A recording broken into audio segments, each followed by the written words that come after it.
Hello everyone, welcome to Priyanka net classes. मेरा नाम है प्रियंका नाथानी एंड मैंने रिसेंटली ही 2020 में अपना नेट एंड जेआरएफ क्रैक किया हुआ है अपने पहले ही अटैम्प्ट में कॉमर्स सब्जेक्ट से 99.55 परसेंटाइल के साथ। सो बेसिकली आज के इस लेक्चर में हम लोग डिस्कस करने वाले हैं कि कैसे आप पेपर टू कॉमर्स को प्रिपेयर करेंगे।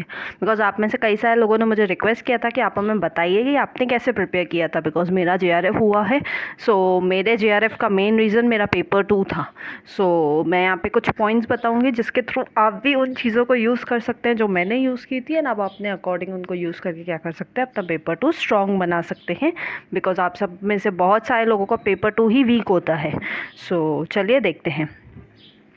सबसे पहली पॉइंट तो यही है कि आपको सिलेबस से अच्छे से थरो हो जाना है, यानी कि आपको आपका पेपर टू कॉमर्स का जो भी सिलेबस है वो आपको डिटेल में अच्छे से पता होना चाहिए। अगर आप में से किसी को पेपर टू कॉमर्स का सिलेबस नहीं पता है, सो आप क्या कर सकते हैं, मेरे इस YouTube channel Priyanka net classes पे आपको एक प्लेलिस्ट मिलेगी, बेसिक्स ऑफ नेट एग्ज़ाम। उसमें मैंने आपको पेपर टू कॉमर्स का सिलेबस डिस्कस किया हुआ है।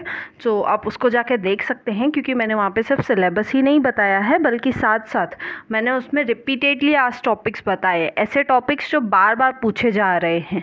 तो उसको आप ज़रूर देखिए सो दैट आपको एक फेयर आइडिया मिल सके कि सिलेबस क्या है और क्या पूछा जाता है उसमें से भी।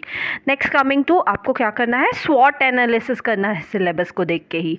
स्वॉट एनालिसिस, आप कॉमर्स के स्टूडेंट हैं तो ऑब्वियस आपको पता ही होगा, स्वॉट यानी स्ट्रेंथ, वीकनेस, अपॉर्चुनिटीज, थ्रेट्स। आपको अपने पूरे सिलेबस को 4 पार्ट्स में डिवाइड कर देना है। सबसे पहले तो आप फाइंड कीजिए कौन कौन सी ऐसी यूनिट्स है जो आपकी स्ट्रेंथ है, यानी जो आपको इजी लगती है, आपको आती हैं ऑलरेडी बहुत अच्छे से। नेक्स्ट आप क्या करेंगे, अपनी वीकनेसेस फाइंड आउट करेंगे एंड अकॉर्डिंगली आप क्या देखेंगे, अपॉर्चुनिटी क्या है। अपॉर्चुनिटी यानी ऑब्वियस है कि जो आपको जो यूनिट्स ऑलरेडी आती हैं वो क्या हो जाएंगी, आपके लिए अपॉर्चुनिटी हो जाएंगी। क्यों? क्योंकि आप उन यूनिट्स में से ज़्यादा स्कोर कर सकते हैं।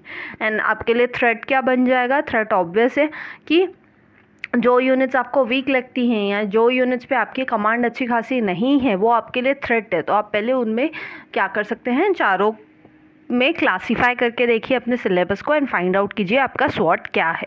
देन अकॉर्डिंगली क्या कीजिए, आपने एक बार स्वॉट अच्छे से कर लिया, देन आप क्या करेंगे, नोट्स बनाएंगे। मैं नहीं बोल रही हूँ कि पेपर टू का पूरा नोट्स आपको बनाना है, नहीं, आपको सिर्फ नोट्स किसके लिए बनाने हैं, स्टैटिक पोर्शन के लिए। स्टैटिक पोर्शन का मतलब क्या होता है कि जो पोर्शन ऐसा है, जो पार्ट ऐसा है जो चेंज नहीं होने वाला। जैसे सपोज कि कोई थियरी है, तो वो थियरी किसने दी थी, वो कभी चेंज होने वाला है क्या, नहीं। तो ऑब्वियस है आपको वो थियरी, और वो थियरी किसने दी थी, कौन से ईयर में दी थी, आपको वो याद रखनी है। या जैसे आपका लॉ है, लीगल एस्पेक्ट्स वाला जो पोर्शन है, तो उसमें सपोज इंडियन कॉन्ट्रैक्ट एक्ट है, इंडियन पार्टनरशिप एक्ट है, तो ये सब एक्ट कौन से ईयर में इनेक्ट हुए थे वगैरह, तो आपको ये सब क्या है, याद रखने पड़ते हैं। तो ये आपका क्या हो जाता है, स्टैटिक पोर्शन हो जाता है, ऐसा पोर्शन जो चेंज नहीं होगा कभी। तो सिर्फ इसी के नोट्स बनाइए, बिकॉज मैंने कभी भी अपने पेपर टू के लिए नोट्स नहीं बनाए थे, पेपर वन के लिए भी नहीं बनाए थे। सिर्फ मैं क्या करती थी, स्टैटिक पोर्शन के नोट्स बनाती थी। नेक्स्ट है, आपको डीप अंडरस्टैंडिंग होनी चाहिए हर एक टॉपिक की, हर एक कंसेप्ट की। यानी कि आपको ध्यान देना है कि आपका पेपर टू का पूरा पेपर टू आपका कंसेप्चुअल क्लैरिटी पे हो। क्यों? क्योंकि पेपर टू में ऐसा ज़्यादा नहीं है कि आपको कुछ याद रखना है, एक्सेप्ट फॉर थियरीज आपको कुछ याद रखने पड़ते हैं, ईयर्स वगैरह, नंबर्स वगैरह कुछ याद रखने पड़ते हैं। उसके अलावा आपका पूरा का पूरा पेपर टू कैसा है, अंडरस्टैंडिंग बेस्ड है। इसलिए मेरी आपसे रिक्वेस्ट रहेगी कि सिर्फ ये मत सोचिए कि हाँ ठीक है ना, 10 यूनिट्स है, 10 में से 8 करके जाएंगे, ऐसा कुछ नहीं होता है। आपको क्या करना है, हर एक टॉपिक का, हर एक कंसेप्ट का अच्छे से डिटेल अंडरस्टैंडिंग होना ज़रूरी है। बिकॉज पेपर आपका अंडरस्टैंडिंग बेस्ड आता है, एमसीक्यू फॉर्मेट आता है, तो आपको अंडरस्टैंड होगा तभी ही आप उसके एमसीक्यूज़ को सॉल्व कर पाएंगे। नेक्स्ट है, रिवाइज फ्रीक्वेंटली। आपको पेपर टू को बार बार रिवाइज करना होगा। आप में से बहुत सारे स्टूडेंट्स मुझसे ये हमेशा पूछते रहते हैं कि मैम हम तो पेपर टू करते हैं अपना अच्छे से जो भी हो, लेकिन फिर भी हम भूल जाते हैं अपने पेपर टू को, हमारा पेपर टू स्ट्रॉन्ग नहीं है, हमें पेपर टू में कम मार्क्स आ रही हैं हमेशा मॉक टेस्ट में। तो उसका रीज़न ही यही है कि आप लोग बार बार रिविज़न नहीं कर रहे। आदत डाल दीजिए कि डेली एंड वीकली दोनों भी रिविज़न करनी है आपको। क्यों? क्योंकि पेपर टू का सिलेबस वास्ट है, बहुत ज़्यादा पेपर टू का सिलेबस होता है। इसलिए मेरी आपसे रिक्वेस्ट रहेगी कि आप डेली एंड वीकली रिवीजन कीजिए, सो दैट आप पेपर टू को भूले नहीं कहीं पे भी। नेक्स्ट है डोंट इग्नोर इजी यूनिट्स। कई बार स्टूडेंट्स क्या करते हैं, इजी यूनिट्स को इग्नोर करके जाते हैं। इजी यूनिट्स यानी सपोज किसी के लिए इजी यूनिट्स हो सकती है HRM, मार्केटिंग वगैरह। तो ये जो भी इजी यूनिट्स हो, डजेंट मैटर वो ये दोनों ही होंगे, और भी कोई हो सकती है। तो जो भी आपके हिसाब से आपकी इजी यूनिट्स है, जो आपको अच्छे से आती है, स्टूडेंट्स क्या करते हैं उन यूनिट्स को छोड़ देते हैं कि हाँ हम तो वो एंड में भी पढ़ लेंगे और हमारा हो जाएगा, हम हार्ड यूनिट्स पे पहले फोकस करते हैं। ऐसी गलती बिल्कुल नहीं करनी है। आप अपने इजी यूनिट्स पे भी फोकस कीजिए, हार्ड यूनिट्स पे थोड़ा ज़्यादा फोकस कीजिए, बस इतना ही फ़र्क होता है। क्योंकि कई बार मैंने स्टूडेंट्स में ऑब्जर्व किया, वो लोग इजी यूनिट्स को छोड़ देते हैं, बाद में करेंगे, और एंड तक उनकी इजी यूनिट्स ही उनकी हार्ड यूनिट्स बन जाती हैं। तो ये गलती कभी नहीं करनी है। आपको अपनी इजी यूनिट्स को बिल्कुल भी इग्नोर नहीं करना है। नेक्स्ट है आपको क्या करना है, आइडेंटिफाई करना है रिपीटेडली आस्क्ड टॉपिक्स। मैंने बताया आपको रिपीटेडली आस्क्ड टॉपिक्स आप कैसे आइडेंटिफाई कर सकते हैं। मैंने ऑलरेडी क्या करके रखा है, नेट का पेपर 2 कॉमर्स का सिलेबस आपके साथ डिस्कस किया हुआ है। मेरे इस यूट्यूब चैनल पे आपको प्लेलिस्ट मिलेगी बेसिक्स ऑफ नेट एग्ज़ाम। आप उस प्लेलिस्ट में जाइए, आपको पेपर 2 का सिलेबस मिलेगा कॉमर्स का। वो कॉमर्स का सिलेबस डिस्कस करने के साथ साथ मैंने वहाँ पे रिपीटेडली आस्क्ड टॉपिक्स बताए हैं। 5 स्टार टॉपिक मैंने उनको बोला है जो बार बार पूछे जा रहे हैं। तो वहाँ से जाके आप पता कर सकते हैं कि ऐसे कौन से टॉपिक्स हैं जिसमें से बार बार क्वेश्चन पूछे जाते हैं। नहीं तो दूसरा वे क्या है, ये टॉपिक्स फाइंड आउट करने का आप खुद से भी फाइंड आउट कर सकते हैं। आप प्रीवियस ईयर क्वेश्चन सॉल्व कीजिए, प्रीवियस ईयर क्वेश्चन सॉल्व करते करते आपको खुद ही आइडिया पता चल जाएगा कि कौन से टॉपिक्स हैं जिनसे बार बार क्वेश्चंस बन रहे हैं।